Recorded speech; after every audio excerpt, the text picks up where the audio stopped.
Welcome back. I'm Ryan from Bluewood Gaming, and today we are taking a look at the $1 deck, or the one-ticket deck that I've been talking about for the last while. Now, something to note is that this deck list is probably going to change a little bit. The link in the description, the tapped out link, is going to be the updated list. So if you see something different in that list than what you're seeing in this video, then that's probably because I've changed it, and because I'm not going to be putting in annotations for everything that I change, it's just going to be the tapped out list that changes. So yeah, if you see any differences. So let's just get right into the deck. Our commander, Lim-Dul the Necromancer. This guy is a 7-drop 4/4 legendary human wizard. Now, you can pay 1 and a black to regenerate target zombie. So normally you'd think maybe a mono black zombie deck, but no, that's not what we're going for. What we are going for is actually using his first ability, which is whenever a creature an opponent controls dies, we can pay 1 and a black, and if we do, return that creature to the battlefield under our control.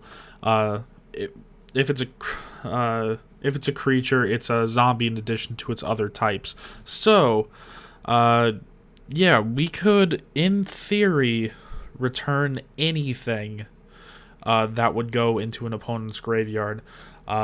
It could even be one of the big Eldrazi Titans, and we could get it for a small price of 2 mana. And we, as you'll see, we use this ability a lot. This is pretty much what the deck is built off of, is being able to just 1-for-1 your opponent with removal spells, and then eventually get Lim-Dul out, and then just start bringing back your opponent's creatures while using some creatures of our own. But the creatures that are in this deck, some of them are very high impact, some of them are not. So usually we'll win with a combination of our creatures and our opponent's creatures. And something else to note before we get into this is that this is a one-ticket deck. This will not win against $100 decks and such like that. This deck does have its limitations, and it's not the end-all be-all best deck for this. This is just a pretty decent low-cost deck that you can pick up and play and have some fun games with. So let's just get into it. The land base, pretty simple. We have 40 swamps. This is pretty much here so that we can have some cards that are worth more than a single penny online. This gives us 40 extra cents to work with because you get these lands free. So moving on to the 1-drop, the only creature that's a 1-drop is Typhoid Rats.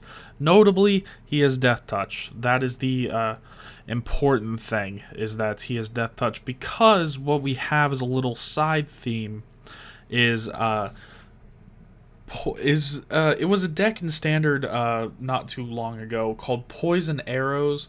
It was back before Cons and Fate went out. The idea of the deck is essentially to put either a Pathway Arrows, a Viridian Longbow, or a Thornbite Staff onto a creature with Death Touch, and then you use this equipment to either pay 2 or just tap it, or pay 2 again and tap it, and to deal a damage to another creature. And with the creature that it's attached to having Death Touch, it will die immediately. So these are pretty much our reusable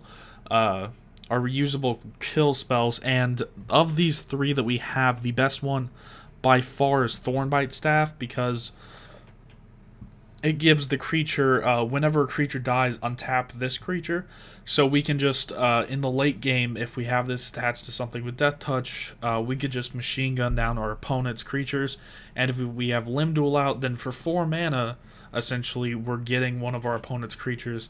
And in the late game, hopefully they have bigger creatures than just 4 mana. So let's move on to the 4 drops, well, the 2 drop slot, the rest of it. First off, we have Withered Wretch.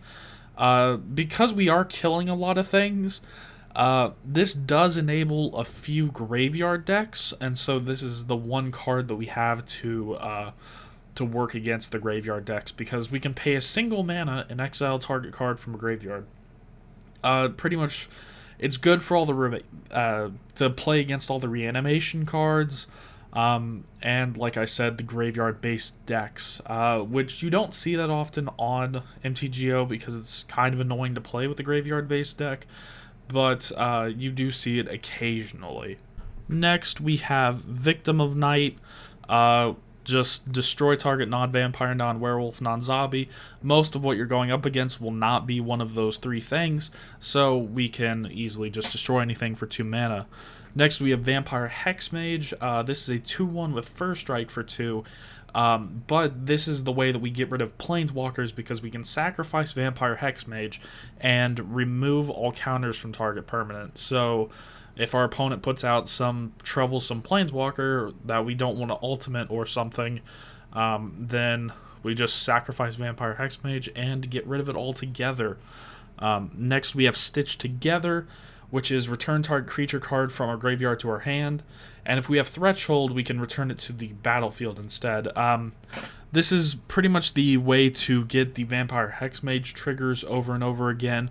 We can also use it on things like Gatekeeper of Malakir, or if one of our big guys ends up dying, then we can get him back with Stitched Together. Next, we have Sign in Blood. It's lose 2 life, draw 2 cards. Technically, you can have your opponent do this, but you're pretty much always going to target yourself with this. One thing to note is that if we had a little bit more money to work with, I would add in some more card draw, because that is something that this deck lacks a whole lot, is card draw. Next, we have Geth's Verdict. Target player sacrifices a creature and loses 1 life. This is used in the Pauper Mono Black control deck, and pretty much it's really good here. Especially against Voltron commanders, we can normally kill pretty much everything besides their main commander, and if they happen to give him hexproof, well, then we can use Geth's Verdict and get rid of it. Similar to that, we have Gatekeeper of Malakir, which for 3 black, we can make an opponent sacrifice a creature, another way to deal with Voltron commanders. Devour and Shadow, destroy target creature, we lose life equal to its toughness. Next, we have Dash Hopes, which this is kind of an interesting card because it's a black counter spell, and whenever we cast it, any player may pay 5 life, and if that player does, then we counter it. So we normally don't counter things in the early game. It's normally in the late, when we have an actual board out and an opponent plays maybe something like a board wipe, and we want to Dash Hopes against that. So even if they want to pay the 5 life, that still hurts them more because we've already dealt them some damage. Next, we have Ultimate Price. Destroy target monocolored creature, pretty simple. Go for the Throat, destroy target non-artifact creature, also really simple. Eternal Thirst. This is something to make our not so amazing creatures kind of amazing. Whenever the enchanted creature that we put this on has lifelink and says whenever a creature an opponent controls dies, put a +1/+1 counter on the creature. So this is the way to get back some of the life that we may have lost in the early game, and we could put this on something small like Vampire Hex Mage or Gatekeeper of Malakir or Typhoid Rats, and we don't have to worry about getting one of our big late game bombs. Next, we have Doomblade, which is destroy target non-black creature. Moving up to the 3 drops, we have Murder, which is just destroy target creature. Hero's Downfall, destroy target creature Planeswalker. Asphyxiate, destroy target untapped creature. Victimize. This is actually a recursion spell. We choose 2 target creatures in our graveyard, then we sacrifice a creature, and then we return the chosen cards to the battlefield tapped. So in the late game, we could make something small like a Gatekeeper of Malakir or a Vampire Hex Mage into 2 of our really big threats that our opponent has somehow removed. So this can be a really big tempo swing card. Next, we have Rend Flesh, destroy target non-spirit. Merciless Executioner, whenever it enters the battlefield, each player sacrifices a creature. You're normally sacrificing the Merciless Executioner, so it ends up being 3 mana, target player sacrifices creature. Same thing with Fleshbag Marauder. Next we have Eyebalight's Ending, which is destroy target non-elf. Next, this is actually a card that's underplayed that's actually really, really amazing. This is Dark Imposter. For 6 mana, we can exile target creature and put a +1/+1 counter on Dark Imposter. But the amazing part is that Dark Imposter has all activated abilities of all creatures exiled with it. So if our opponent has something really amazing with an activated ability, we can just pay 6, get rid of it, and then just get whatever activated abilities he has. A good thing to note is that because it exiles, we can actually get rid of Eldrazi Titans like this and not have to worry about our opponent shuffling their graveyard back in or something similar. It also works great against Marchesa because once a creature's exiled, her ability doesn't kick in and they don't get the creature back. Next, we have Dark Banishing, which is destroy target non-black creature. Then we have Corrosive Mentor. This is actually kind of a weird card that a lot of people don't really remember. It's from Lorwyn block, and it says black creatures you control have Wither. Well, all of our creatures that we have in the deck are black, and so they all get Wither, and Wither says whenever they deal combat damage to a creature, they get the creature that gets damage gets in the form of -1/-1 counters. So the great thing about this is that indestructible creatures that our opponents may have, well, we can just block with one of our big creatures, and then they don't have. It gets around indestructible. And say we just have to chump block with one of our smaller creatures, well, then the -1/-1 counters stay around even after that creature has died. So yeah, pretty good, and he's also really, really cheap. Moving on to the 4-drop slot, Chill to the Bone, target non-snow creature, which is pretty much everything played in Commander. Cribghast doubles our swamp mana, pretty good, and he also gives Extort. Next, we have Paragon of the Open Graves. Other black creatures we control get +1/+1, and also we could pay 3 and tap him, and another black creature we control gets Death Touch. As you can see, pretty much everything in this deck kills things. Next, we have Diabolic Tutor to pretty much be whatever we need it to be. It's the only tutor in the deck. If you put more money into it, I would recommend adding the other 2 black tutors. Next, we have Liliana's Reaver. It's a 4/3 with Death Touch. Whenever it deals combat damage to a player, that player discards a card, and we get a 2/2 black zombie. Normally, they're going to block this guy because they don't want to have to discard a card, and they don't want to give us a zombie. And whenever that happens, well, whatever they block with dies too because it has Death Touch. Next, we have Necrotic Ooze. This is a 4/3 for 4 as well, but it has all, as long as it's on the battlefield, it has all activated abilities of all creatures in all graveyards, which, well, we're killing a whole lot of stuff in this deck, so it's going to have a lot of activated abilities. But this is really dependent on what our opponent has, because not a lot of our creatures have activated abilities. Next, we have Sweltering Leeches. Its power and toughness is equal to the number of swamps we control, so in the late game he's really big, in the early game he's kind of small, but he's always at least a 4/4. Next, we have Whip of Erebos. Pretty simple. Creatures we control have lifelink, but we can pay 4 mana and return target creature from our graveyard to the battlefield. It gains haste, and then we exile it at the beginning of the next instep. This is just recursion when we really, really need it in the late game, and in the early game it just gives our stuff lifelink. Next, we have Narivanal's Disc. I've never been able to pronounce this name correctly.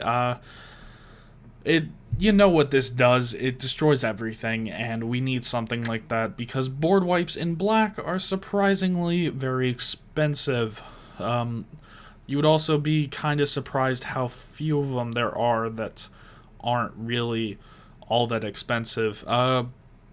If you had some more money, you're obviously going to be putting Damnation in this slot, but because Damnation cannot get a reprint, well, it's a lot of money. Next, we go to a pretty simple one, Murder's Cut. It has Delve, destroy target creature. Next, we have Fiend of Depravity. This one is great against token decks. It says it's a 5/4 flying for 5, and it says at the beginning of each opponent's instep, the player chooses up to 2 creatures he or she controls, then sacrifices the rest. Pretty much, if we're playing against a token deck, well, now they only get 2 creatures, and you'd be surprised how many decks online actually run with a whole lot more creatures. This pretty much hits everything except for Voltron decks.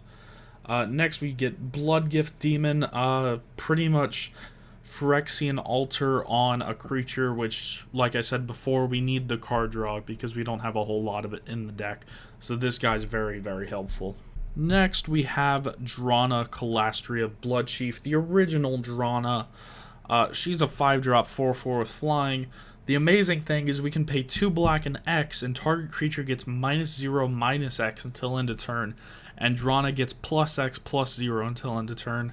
This card is amazing and can end games by herself, because we just pay however much mana we need to give target creature enough to kill it, or even more than enough to kill it, and then she gets however much we gave. So the amazing part is because it's a -X, -0/-X, it gets around indestructible and stuff like that. So yeah, she's amazing and can close out games really, really quickly, because you'd be surprised how much power she actually gains after you kill maybe a creature or 2 in a turn with her. Next, we have Grey Merchant of Asphodel. Gary, he gains us a little bit of life. As you can see, most of our creatures have quite a bit of Black Devotion in them, especially down lower on the curve. Gatekeeper, Malakir, and Vampire Hex Mage are both double black, and Drana's double black, Archfiend of Depravity's double black, Liliana's Reaver's double black, Sweltering Leeches and Necrotic Ooze is double black. So having just 2 or 3 creatures out can actually get us quite a bit of life when we're playing in a multiplayer game. Next, we have Keepsake Gorgon, or Gorgon. This is a 2/5 with Death Touch, and we can pay 7 and give her Monstrosity 1. And when she becomes monstrous, we destroy the target non-Gorgon creature an opponent controls. So this is pretty much just a wall when for as long as we need it, and then it could be a late game kill spell when we need that too. Next, we get this card, which is destroy target creature, add 3 black to our mana pool. In the late game, we can play this and then maybe play something else. There was one time where I was on turn 5. My opponent had 2 creatures. I played this, killing one of them, adding 3 black to my mana pool, and then I used Gatekeeper Malakir for the 3 black to kill their other creatures. So the 3 black that adds does come up occasionally, but not all that often. Next, moving up to the 6 drops, we have Nightmare. Pretty common card for 6. It's a flying XX where its power and toughness are equal to the number of swamps we control. Pretty simple. By the time we get up to 6 mana, it's going to be at least a 6/6, and we're normally dropping a land every single turn. Next is Ascendant Invencar. He's a flying 3/3, and other black creatures get +1/+1, non-black creatures get -1/-1. So it's kind of a less powerful Elesh Norn. The only thing to note is that other black creatures getting +1/+1 includes your opponents. So if they're playing a white and black deck, well, then some of their creatures will get the minus counter, some will get the plus, some of them will get both, and it'll cancel out. And if our opponent's playing a mono black deck, well, then we're really just helping them a whole lot more than we're helping us, because as you can see, we don't really have that many creatures in this deck. Next, we have Harvester of Souls. Pretty simple. It's a 5/5 with Death Touch, and whenever another creature dies, we get to draw a card. It doesn't matter where it dies on the field, and during a late game, if there's a lot of creatures on the field and somebody plays like a board wipe, we can end up drawing a whole bunch of cards. Next, we have Ob-Nixilis Unshackled. He's a 6-drop 4/4 with flying and trample. And whenever another creature dies, we get to put a +1/+1 counter on him. And whenever an opponent searches his or her library, that player sacrifices a creature and loses 10 life. Normally, the thing that will come up with him is he'll get the +1/+1 counters from creatures dying. Sometimes, though, if the opponent is stuck with a bunch of tutors or fetch lands in their hand or on the field, well, then that can come up too, but that's not normally what we're playing it with.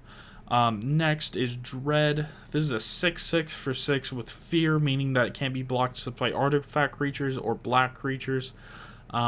And whenever a creature deals damage to me, destroy it, and whenever it's put into a graveyard from anywhere, we shuffle it back into our deck. So he's the threat that keeps coming around.